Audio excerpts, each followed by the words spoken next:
नमस्कार दोस्तों, आज के वीडियो के माध्यम से हम वैदिक सभ्यता के धार्मिक जीवन को देखेंगे। हम आपको बता दें, सिंधु घाटी सभ्यता के पतन के उपरांत भारत में एक नई सभ्यता का विकास होता है, जिसे वैदिक सभ्यता के रूप में हम देखते हैं। वैदिक सभ्यता जिसका टाइम पीरियड 1500 बीसी से लेकर 600 बीसी तक है, उसको दो खंडों में पढ़ा जाता है, ऋग्वैदिक काल और क्रमशः उत्तरवैदिक काल। ऋग्वैदिक काल के बारे में स्रोत जो उपलब्ध है वो ऋग्वेद है, और बाकी जितने भी ग्रंथ हैं उन सारे जो है उत्तरवैदिक काल के स्रोत के रूप में देखे जाते हैं। तो हम सर्वप्रथम ऋग्वैदिक काल के धार्मिक जीवन को हम देखते हैं। ऋग्वेद में जो है वो 33 देवी देवता का वर्णन है, जिसके आधार पर हम कहते हैं कि ऋग्वैदिक काल में 33 देवी देवता थे। उसमें प्रमुख जो देवता थे वो इंद्र की चर्चा है, मतलब आर्यों का जो प्रमुख देवता थे वो इंद्र थे। इंद्र की चर्चा ऋग्वेद में सर्वाधिक 250 बार हुआ है। इंद्र को पुरंदर, सोमपा, दस्युहन, पुरभित इत्यादि नामों से भी हम जानते हैं। पुरंदर का मतलब किलाओं को तोड़ने वाला। आर्य के जो है नेतृत्वकर्ता के रूप में इंद्र का वर्णन है, और इंद्र जो है आर्यों को युद्ध में सहायता करते थे, इसलिए इंद्र को पूरा जो है पुरंदर कहा गया है। दूसरा सोमपा। सोमपा का मतलब होता है सोमरस को पीने वाला। आर्यों का मुख्य जो पेय पदार्थ था वो सोमरस था, इसलिए इंद्र को सोमपा कहा जाता है। तीसरा जो है दस्युहन। दस्युहन का मतलब दास दासी को हराने वाले, समाप्त करने वाले को दस्युहन कहा जाता है। दास दास्युहन जो होता था वो आर्य के दुश्मन होते थे, इसलिए इंद्र जो है उसको हराने में, उसे हटाने में जो है सहायता करते थे, इसी दस्युहन का उसका अन्नाम का विवरण प्राप्त होता है। अन्नाम पुरभित भी एक नाम है जिसका इंद्र के रूप में किया जाता था। इंद्र जो थे आर्यों के युद्ध देवता हुआ करते थे, वर्षा की देवता के रूप में भी इंद्र का चर्चा प्राप्त है। दूसरा जो प्रमुख देवता थे वो अग्नि थे।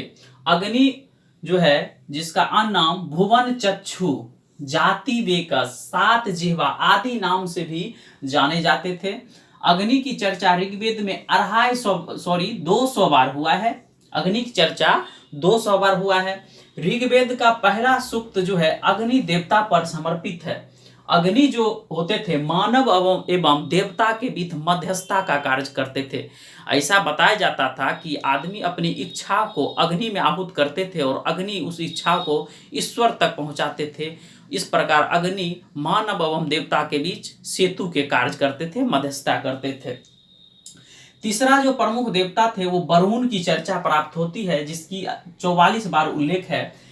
इसे जो है ऋतस्व गोपा, नैतिकता की देवता, जल की देवता इत्यादि के नाम से जाने जाते थे। चौथा जो महत्वपूर्ण देवता थे वो सोम का विवरण है। सोम जिसे वनस्पति की देवता, जिसका संबंध जो है शिव के साथ बताया जाता है। मतलब आर्य के जो प्रमुख देवता थे उसमें प्रथम जो थे इंद्र थे, दूसरा जो थे अग्नि थे, तीसरा जो थे वरुण थे, और चौथा सोम का विवरण प्राप्त होता है।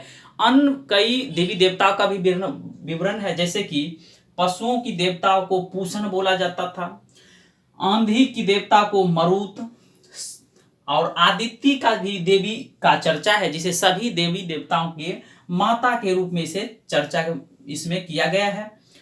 पृथ्वी जो थे पृथ्वी की देवी हुआ करते थे। अरण्य जंगल की देवी, पूषा प्रभात की देवी, इला संकट हरने वाली इत्यादि देवी देवताओं को ऋग्वेद में उल्लेखित किया गया है।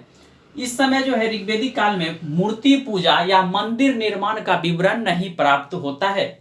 लोग यज्ञ के माध्यम से अपनी इच्छाएं पूरी करती थी, मतलब अपने परिवार के कुछ सदस्यों के द्वारा अपने घर में बैठ के यज्ञ कार्य के संपादित करते थे और अपनी इच्छाओं को पूरा यज्ञ के माध्यम से किया करते थे। ये आपको ऋग्वेदिक काल के बारे में बताए। अब नेक्स्ट जो है उत्तरवैदिक काल में अब क्या क्या परिवर्तन हुआ धार्मिक जीवन में, उसको हम आपके सामने प्रस्तुत करते हैं। जैसे कि यहाँ प्रमुख देवता जो थे इंद्र थे। ऋग्वेदिक काल के जितने भी देवी देवता हुए वो उत्तरवैदिक काल में महत्वहीन हो गए। जैसे कि यहाँ ब्रह्मा की चर्चा है। प्रथम जो थे देवता थे, सर्वप्रमुख देवता जो हुए, ब्रह्मा का विवरण प्राप्त होता है, जिसे आदि पुरुष संसार के निर्माता के रूप में जाने जाते थे। सेकेंड जो देवता थे वो विष्णु, जिसे पालन देवता के रूप में देखा जाता था। तीसरा जो देवता थे महेश, संग्राहक देवता के रूप में इसे जानते थे। ये तीनों ब्रह्मा विष्णु महेश को जो है त्रिदेव के नाम से जानते थे उत्तर वैदिक काल में। महत्वपूर्ण देवी काली, दुर्गा, लक्ष्मी, पार्वती, सरस्वती इत्यादि का विवरण जो है उत्तर वैदिक काल में प्राप्त होता है। आप ऋग्वेद में इन सभी देवी देवताओं को नहीं पाएंगे। ये पहली बार ऐसा हुआ कि ब्रह्मा विष्णु महेश की चर्चा एवं काली, दुर्गा, लक्ष्मी, पार्वती, सरस्वती का विवरण जो है उत्तर वैदिक काल में ही प्राप्त होता है। मूर्ति पूजा या मंदिर निर्माण का विवरण नहीं प्राप्त होता है। इस काल भी ना तो मूर्ति पूजा था और न ही मंदिर निर्माण की कोई विवरण प्राप्त है। यज्ञ प्रथा काफी जटिल हो गई। जिस तरह उत्तर ऋग्वेदिक काल में अपने परिवार में बैठ के कुछ सदस्य के द्वारा यज्ञ के कार्य संपादित करते थे, अब ऐसा नहीं हुआ। यज्ञ में काफी जटिलता आ गई, जिसमें बलि प्रथा और यज्ञ काफी आडंबर तरीके से होने लगे। जैसे राजा जो है अपने राज्याभिषेक के समय एक यज्ञ का आयोजन करते थे, उसे राजसूय यज्ञ के नाम से जाने जाते थे।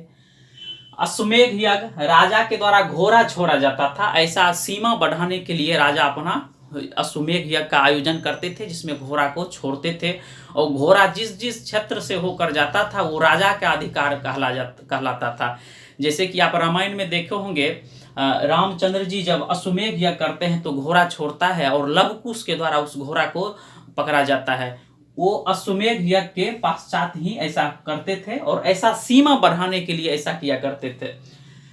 तीसरा जो प्रमुख यज्ञ था वो वाजपेयी यज्ञ, जिसमें रथ दौड़, राजा एवं सभी अधिकारी भाग इसमें लेते थे। वाजपेयी यज्ञ में रथ दौड़ होता था, राजा एवं सभी उसके प्रमुख जो अधिकारी होते थे वो वाजपेयी यज्ञ में शामिल होते थे।